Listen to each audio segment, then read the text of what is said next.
I want us today to speak about a very serious and important topic to me, and it's about the kids joining university. So, last week and this week, we have had the 2023 cohort joining university, both in public and private universities. Now, here's the problem: the government earlier last month, or a couple of weeks ago, they introduced a new financing model for the university education. So what we were used to, HELB, is no longer there. When you qualified, I think the model started back in 2017, when if you qualified for university, the government definitely qualified you for HELB, and you would get the HELB money. Now, this new model, whatever they are saying is they are classifying into different categories. Here they are the most vulnerable, and those with those who are able. Now, they are saying that if you're a vulnerable kid, then the government is going to pay all your fees. Yeah. And then they are saying they have a method, they have a formula how to identify the vulnerable kids. But this formula says that, oh, if you come from a single family, or this and that, and I really question the credibility of that formula and its ability to actually give the best results in it. So last week and this week, we have had a lot of complaints. The help portal was not going through. It's very slow.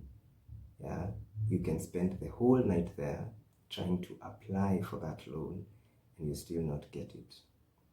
You realize that over a couple of years, we have had a very smooth and friendly fee structure for universities. If you're able to actually complete primary school and high school, then university was very easy for you. Because I remember in our days, you could probably just pay 17,000 and that's it. A semester. You could pay 17,000 this semester, and the next semester you could do another 17,000. And then you'd still be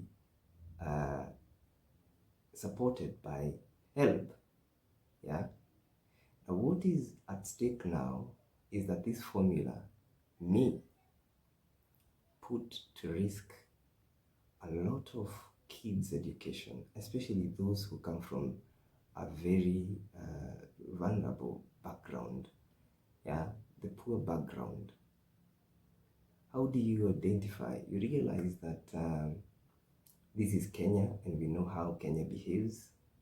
Yeah, people just have connections, so you'll find that people will actually pay the whole amount of money by the government only because you have connections, and those that really require that intervention will not have it.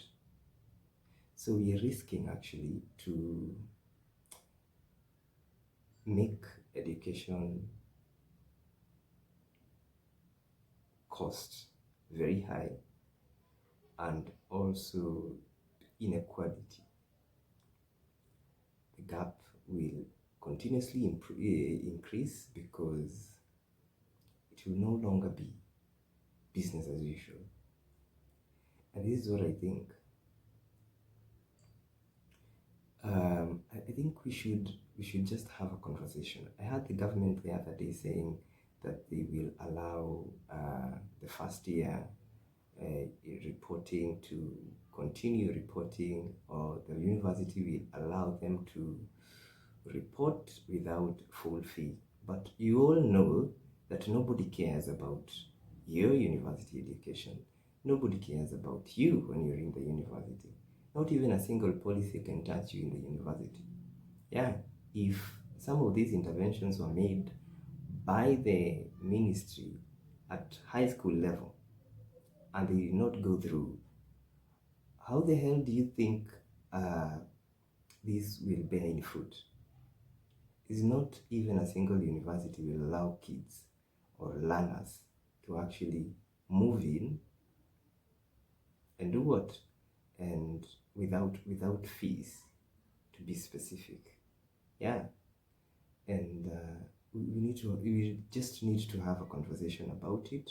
If this model is going to work, then it has to work very soon, because it is endangering a lot of lives, especially for the vulnerable kids, the poor families.